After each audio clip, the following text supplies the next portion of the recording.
ਅੱਜ ਅਸੀਂ ਗੱਲ ਕਰਾਂਗੇ ਇੱਕ ਛੋਟੇ ਜਿਹੇ ਪਰਿੰਦੇ ਬਾਰੇ। ਉਹਦਾ ਨਾਂ ਟਿਮਾ। ਇਹ ਪਿੱਦੀ ਤੋਂ ਵੀ ਸ਼ਾਇਦ ਛੋਟਾ ਹੁੰਦਾ ਹੈ। ਮੈਨੂੰ ਇਹ ਗੱਲਾਂ ਸਾਹਿਬਜ਼ਾਦਾ ਮੀਆਂ ਸਾਜਿਦ ਸਾਹਿਬ ਨੇ ਟਿਮੇ ਬਾਰੇ ਦਸੀਆਂ। ਕਹਿਣ ਲੱਗੇ ਕਿ ਸਾਡੇ ਇੱਥੇ ਇੱਕ ਟਿਮਾ ਹੁੰਦਾ ਹੈ ਇਸ ਇਲਾਕੇ 'ਚ ਨਾ, ਛੋਟਾ ਜਿਹਾ ਪਰਿੰਦਾ ਹੈ। ਲੇਕਿਨ ਹੋਇਆ ਇੰਜ ਕਿ ਉਹ ਰਾਤੀ ਲੇਟ ਘਰ ਗਿਆ ਦੇਰ ਨਾਲ। ਮਾਂ ਟਿਮੇ ਨੂੰ ਪੁੱਛਦੀ ਹੈ, ਟਿਮਿਆ ਟਿਮਿਆ ਇੰਨੀ ਦੇਰ ਨਾਲ ਕਿਉਂ ਆਇਆ, ਇੰਨਾ ਲੇਟ ਕਿਉਂ ਘਰ ਪਹੁੰਚਿਆ। ਟਿਮੇ ਦੀਆਂ ਲੱਤਾਂ ਨਹੀਂ ਸੀ ਨਾ, ਜੰਘਾਂ, ਲੱਤਾਂ, ਟੰਗਾਂ, ਲਫ਼ਜ਼ ਪੰਜਾਬੀ 'ਚ ਬਹੁਤ ਸਾਰੇ ਨੇ ਇਹਦੇ ਵਾਸਤੇ। ਜੰਘਾਂ, ਲੱਤਾਂ, ਟੰਗਾਂ ਇਹ ਲਟਕੀਆਂ ਸਨ, ਲੰਬੀਆਂ ਹੋਈਆਂ ਸਨ। ਤੇ ਮਾਂ ਨੇ ਪੁੱਛਿਆ, ਇਹ ਵੀ ਟਿਮਿਆ ਇਹ ਲੱਤਾਂ ਨੂੰ ਕੀ ਕੀਤਾ ਜੀ, ਆਪਣੀ ਜੰਘਾਂ ਨੂੰ ਕੀ ਕਿਹਾ ਆਇਆ ਇਹਨਾਂ ਕੀ। ਤੇ ਟਿਮਾ ਅੱਗੋਂ ਕਹਿੰਦਾ, ਅੰਮਾ ਮੈਂ ਸਾਰਾ ਦਿਨ ਜਿਹੜਾ ਨਾ ਉਹ ਜ਼ਿਮੀ ਕੀ ਚੁੱਕੀ ਰੱਖਿਆ, ਜ਼ਿਮੀ ਢਹਿਣ ਲੱਗੀ ਸੀ, ਇਸकी मैं चुकी रखिया, मैं उन्हें सांभी रखिया, मैं उन्हें फड़ी रखिया। वो होया इंज सी कि एक घाह हुंदा दरेड़ा वाला घाह, जिहदे च नाल नाल जमीन दे उत्ते जमीन दे नाल फैलदा, कुछ घाह विचों बाहर आ जांदे ने इस तरह, कुछ जमीन दे नाल नाल नाल नाल। वो किते दरेड़ा वाले घाह च उहदियां लत्तां फस गईयां सी, पैर फस गए सी, पहुंचे ते ਉਹ ਵਿੱਚੋਂ ਪੈਰ ਛੁਡਾਉਂਦਾ ਰਿਹਾ, ਨਹੀਂ ਛੁੱਟੇ। ਉਹ ਜੰਘਾਂ ਦੀਆਂ ਲੰਬੀਆਂ ਹੋ ਗਈਆਂ। ਮਤਲਬ ਇਹ ਇੱਕ ਜਿਹੜੀ ਰਵਾਇਤ ਹੈ, ਜਿਹੜੀ ਜਿਸ ਤਰ੍ਹਾਂ ਦੱਸੀ ਮੈਨੂੰ ਮੀਆਂ ਸਾਹਿਬ ਨੇ, ਉਹਨੇ ਪੱਜ ਪਾਇਆ ਕਿ ਮੈਂ ਆ ਕੇ ਨਾ ਘਰ ਦੱਸਾਂ ਕਿ ਮੈਂ ਬਹੁਤ ਵੱਡਾ ਕਾਰਨਾਮਾ ਜਿਹੜਾ ਨਾ ਕੀਤਾ ਕਿ ਜ਼ਮੀਨ ਕੀ ਚੁੱਕੀ ਰੱਖਿਆ। ਮਾਂ ਨੂੰ ਜਵਾਬ ਦੇ ਕੇ ਟਿਮਾ ਲੇਟ ਗਿਆ, ਪਰ ਉਲਟਾ ਲੇਟਿਆ, ਲੱਕ ਜ਼ਮੀਨ ਦੇ ਨਾਲ ਆਲਣੇ ਵਿੱਚ ਜ਼ਮੀਨ ਵਾਲੇ ਪਾਸੇ ਤੇ ਲੱਤਾਂ ਉੱਤੇ ਵਾਲੇ ਪਾਸੇ, ਅਸਮਾਨ ਵਾਲੇ ਪਾਸੇ। ਮਾਂ ਨੇ ਟਿਮੇ ਨੂੰ ਪੁੱਛਿਆ, ਟਿਮਿਆ ਇਹ ਜੰਘਾਂ ਅੱਪਰ ਕਿਉਂ ਕੀਤੀਆਂ ਨੇ, ਚਾਹੀਆਂ ਨਹੀਂ, ਇਹ ਲੱਤਾਂ ਉੱਤੇ ਕਿਉਂ ਕੀਤੀਆਂ ਨੇ ਅਸਮਾਨ ਵੱਲ। ਤੇ ਅੱਗੋਂ ਮਾਂ ਨੂੰ ਕਹਿੰਦਾ, ਅੰਮਾ ਆਸਮਾਨ ਢਹਿਣ ਲੱਗਾ, ਡਿੱਗਣ ਲੱਗਾ, ਇਸकी ਮੈਂ ਚੁੱਕਿਆ, ਇਸकी ਮੈਂ ਸਹਾਰਾ ਦਿੱਤਾ ਹੈ। ਸੋ ਇਹ ਜਿਹੜੇ ਟਿਮੇ ਨੇ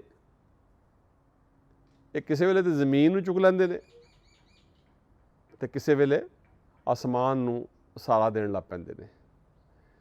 ਇਹ ਬੰਦੇ ਦਾ ਬੜਾ ਵੱਡਾ ਪ੍ਰੋਬਲਮ ਹੈਗਾ।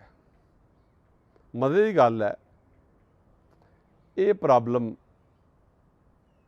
ਨਾ ਪਰਿੰਦਿਆਂ ਦਾ, ਨਾ ਚਰਿੰਦਾ, ਨਾ ਜਮਾਦਾਤ ਦਾ, ਨਾ ਨਿਬਾਤਾਤ ਦਾ। ਇਹ ਇੱਕ ਬੰਦਾ ਜਿਹੜਾ ਹੈਗਾ, ਇਸ ਦਾ ਹੀ ਬਸ ਇਸ਼ੂ ਹੈ ਕਿ ਇਹ ਬਹੁਤ ਆਪਣੇ ਤੋਂ ਵੱਡੀ ਗੱਲ ਕਰਦਾ ਹਮੇਸ਼ਾ, ਜਿਹੜੀ ਕਿ ਮੁਮਕਿਨ ਹੁੰਦੀ ਨਹੀਂ ਹੈਗੀ। ਇੰਝ ਲੱਗਦਾ ਜਿਵੇਂ ਅਸੀਂ ਸਾਰੇ ਕੋਈ ਟਿਮੇ ਹੀ ਹਾਂ। ਠੀਕ ਹੈ, ਟਿਮੇ ਦੀ ਗੱਲ ਦੇ ਨਾਲ ਹੀ ਮੈਂ ਇੱਕ ਬੂਝੇ ਦੀ ਗੱਲ ਵੀ ਕਰ ਸਾਂ। ਬੂਝਾ ਮਰੀ ਦੇ ਇਲਾਕੇ 'ਚ ਨਾ, ਬੂਝੇ ਕੀ ਆਖਦੇ ਨੇ, ਬਾਂਦਰ ਨੂੰ ਬੂਝਾ ਕਹਿੰਦੇ ਨੇ। ਮੈਂ ਮਰੀ 3 ਸਾਲ ਪੜ੍ਹਾਇਆ ਕਾਮਰਸ ਕਾਲਜ ਵਿੱਚ, ਤੇ ਉੱਥੇ ਮੈਂ ਇਹ ਗੱਲ ਸੁਣੀ ਸੀ। ਬੱਚਾ ਆਪਣੇ ਪਿਓ ਨੂੰ ਕਹਿੰਦਾ, ਅੱਬਾ ਮੀਂਹ ਕੀ ਬੂਝਾ ਕਿੰਨੀ ਦੇ, ਮੀਂਹ ਕੀ ਬੂਝਾ ਹਿੰਨੀ ਦੇ ਕਿੰਨੀ ਦੇ, ਮੈਨੂੰ ਬੂਝਾ ਲੈ ਦੇ, ਮੈਨੂੰ ਬਾਂਦਰ ਲੈ ਦੇ। ਅੱਬਾ ਅੱਗੋਂ ਆਖਦਾ ਮੁੰਡੇ ਨੂੰ, ਬੂਝੇ ਕੀ ਕਿਆ ਕਰਸੇ। ਅੱਗੋਂ ਜਿਹੜਾ ਬੱਚਾ ਜਵਾਬ ਦੇ ਰਿਹਾ ਉਸ ਨੂੰ, ਉਹ ਕਹਿੰਦਾ ਹੈ ਕਿ ਮੈਂ ਬੂਝੇ ਨੇ ਗਲੇ 'ਚ ਰੱਸੀ ਬਾਸਾਂ, मैं बूझे के गल में रस्सी पावांगा, फिर मैं धरुई के इसकी मारी छड़सा। ये हुण मिसाल तो बच्चे दी है, लेकिन हकीकत ये नाअहल बंदे की मिसाल इत्थे दित्ती जा रही है। तो बच्चे की चलो एक कहानी है इलाके की, लेकिन दस्सिया जा रहा है कि जिहड़ा नाअहल बंदा हुंदा है, जां जिहड़ी नाअहल बंदी हुंदी है, बुढ़ी हुंदी है, वो फिर किसी भी शै नूं रस्सी उहदे गल च पा के धरुई के मारी छड़दे, धरुई के मारी छड़दे ने। ते इहदे ते बड़े खान ने पंजाबी ज़बान विच, मतलब है कि एक बहुत डाढ़ा खान है कि मोतियां दी माला ਉਹਦੀ ਬਾਹਰਲਿਆਂ ਨੂੰ ਬਾਹਰਲਾ ਲਫ਼ਜ਼ ਇਸਤੇਮਾਲ ਕਰਦੇ ਹਾਂ ਅਸੀਂ ਖਨਜ਼ੀਰਾਂ ਵਾਸਤੇ, ਸੂਰਾਂ ਵਾਸਤੇ, ਉਹਨਾਂ ਨੂੰ ਉਹਦੀ ਪਰਵਾਹ ਨਹੀਂ ਹੋ ਸਕਦੀ। ਇਸੇ ਤਰ੍ਹਾਂ ਆਮ ਬੰਦਾ ਜਿਹੜਾ ਹੈ, ਜਿਹਨੂੰ ਇਸ ਗੱਲ ਦੀ ਸਮਝ, ਫਹਿਮ, ਫਰਾਸਤ ਨਹੀਂ,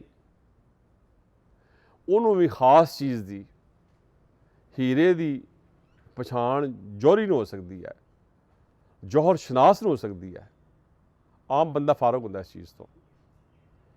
ਇਸੇ ਤਰ੍ਹਾਂ ਖਾਸ ਗੱਲ ਵੀ ਮੀਆਂ ਸਾਹਿਬ ਐਵੇਂ ਨਹੀਂ ਕਿਹਾ ਆਮਾ ਬੇਇਖਲਾਸਾਂ ਅੰਦਰ ਹਾਸਾਂ ਦੀ ਗੱਲ ਕਰਨੀ, ਮਿੱਠੀ ਖੀਰ ਪਕਾ ਮੁਹੰਮਦ ਕੁੱਤੇ ਅੱਗੇ ਧਰਨੀ, ਐਵੇਂ ਨਹੀਂ ਕਿਹਾ ਸਰਕਾਰ। ਆਮਾ ਬੇਖਲਾਸਾਂ ਅੰਦਰ, ਆਮ ਲੋਕੀ ਜਿਹੜੇ ਬੇਖਲਾਸ ਨੇ, common people who are insincere not sincere. ਇਖਲਾਸ ਦੀ ਦੌਲਤ ਬੜੀ ਵੱਡੀ ਦੌਲਤ ਹੁੰਦੀ ਹੈ।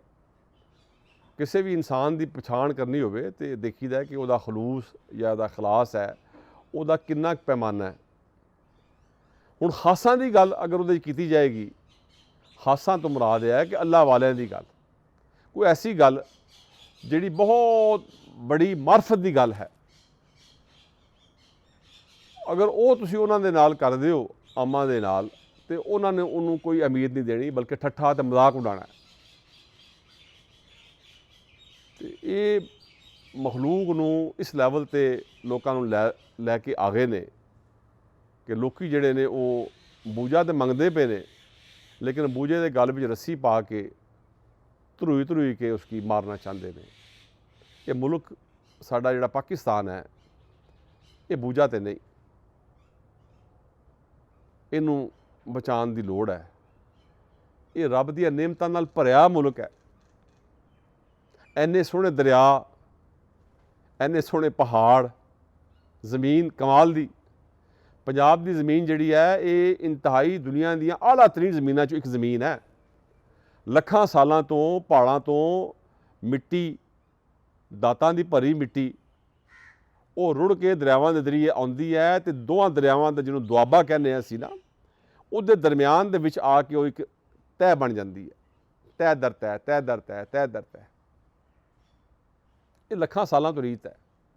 ਔਰ ਲਫ਼ਜ਼ ਪੰਜਾਬ ਵੀ ਜਿਹੜਾ ਹੈ ਨਾ, ਪੰਜ ਆਬ, ਪੰਜ ਦਰਿਆ, ਇਹ ਕੋਈ ਲੋਕਾਂ ਨਹੀਂ ਘੜਿਆ, ਇਹ ਰੱਬ ਦਾ ਨਾਂ। ਰੱਬ ਨੇ ਪੰਜ ਦਰਿਆ ਬਣਾਏ ਨੇ, ਅਸੀਂ ਥੋੜ੍ਹੇ ਬਣਾਏ ਨੇ। ਕੋਈ ਇੰਨਾ ਸੋਹਣਾ ਨਾਂ ਭਾਵੇਂ ਫਾਰਸੀ ਦਾ, ਜਿੱਥੇ ਬਾਕੀ ਦੇ ਨਾਂ ਬੇਸ਼ੁਮਾਰ ਲਫ਼ਜ਼ ਫਾਰਸੀ ਦੇ ਲੋਕੀ ਕਬੂਲ ਕਰਦੇ ਨੇ, ਤੇ ਪੰਜਾਬ ਨੂੰ ਵੀ ਲੋਕਾਂ ਨੂੰ ਹੱਸ ਕੇ ਇਸ ਨਾਂ ਨੂੰ ਔਨ ਕਰਨਾ ਚਾਹੀਦਾ ਹੈ। ਤੇ ਇਹ ਪੰਜਾਬ ਜਿਹੜਾ ਹੈ ਇਹ ਦੁਨੀਆ ਦੀਆਂ ਜ਼ਰਖੇਜ਼ ਤਰੀਨ ਇਲਾਕਿਆਂ ਵਿੱਚੋਂ, ਜ਼ਮੀਨਾਂ ਵਿੱਚੋਂ ਇੱਕ ਹੈ। ਜਿਹੜਾ ਚਾਵਲ ਬਾਸਮਤੀ ਖੁਸ਼ਬੂਦਾਰ ਚਾਵਲ ਪੰਜਾਬ 'ਚ ਹੁੰਦਾ ਹੈ। ਇਹ ਇਲਾਕਾ ਨਾਰੰਗ ਮੰਡੀ, ਸ਼ਕਰਗੜ੍ਹ, ਨਾਰੋਵਾਲ ਦਾ ਇਲਾਕਾ ਜਿਹੜਾ ਬੈਲਟ ਹੈ, ਰਾਵੀ ਦੇ ਉਰਲੇ ਪਾਸੇ ਦੀ, ਜਿੱਥੇ ਬਾਬਾ ਡੇਰਾ ਨਾਨਕ ਨਾਰੋਵਾਲ ਦੇ ਕਰੀਬ ਹੀ ਉੱਥੇ ਮੌਜੂਦ ਹੈ, ਬਣਿਆ ਜਾਂ ਹੁਣ ਇਹਨਾਂ ਨੇ ਨਵਾਂ ਤਾਮੀਰ ਕੀਤਾ ਹੈ। ਅਤੇ ਇਹ ਇਲਾਕਾ ਸਾਰਾ ਇਲਾਕਾ ਜਿਹੜਾ ਹੈਗਾ ਇਹ ਖੁਸ਼ਬੂਦਾਰ ਚਾਵਲ ਦਾ ਹੈ।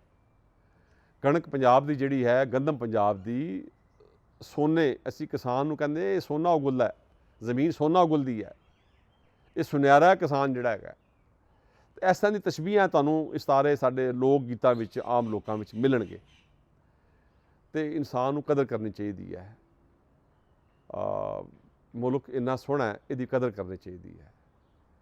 ਔਰ ਅੱਲਾਹ ਤਾਲਾ ਇਸ ਮੁਲਕ ਨੂੰ ਕਾਇਮ ਦਾਇਮ ਰੱਖੇ ਔਰ ਇਹਦੇ ਵਿੱਚੋਂ ਖੈਰ ਦੁਨੀਆ ਵੱਲ ਜਾਵੇ, ਆਪਣੇ ਪਾਕਿਸਤਾਨ ਦੇ ਲੋਕਾਂ ਵੱਲ ਵੀ ਖੈਰ ਜਾਵੇ ਤੇ ਆਂਢ ਗੁਆਂਢ ਵੀ, ਤੇ ਚਾਰੋਂ ਪਾਸੇ ਖੈਰ ਜਿਹੜਾ ਨਾ, ਖੈਰ, ਇਹ ਫਕੀਰਾਂ ਦੀ ਜ਼ਮੀਨ ਹੈ ਨਾ, ਫਕੀਰਾਂ ਦੀ ਧਰਤੀ ਹੈ, ਤੇ ਫਕੀਰ ਸਾਰੇ ਖੈਰ ਵੰਡਦੇ ਸੀ, ਜਿਵੇਂ ਟਾਂਗੇ ਵਾਲਾ ਖੈਰ ਮੰਗਦਾ। ਤੇ ਚਲੋ ਤੁਸੀਂ ਵੀ ਖੈਰ ਮੰਗੋ, ਅਸੀਂ ਵੀ ਖੈਰ ਮੰਗਦੇ ਹਾਂ।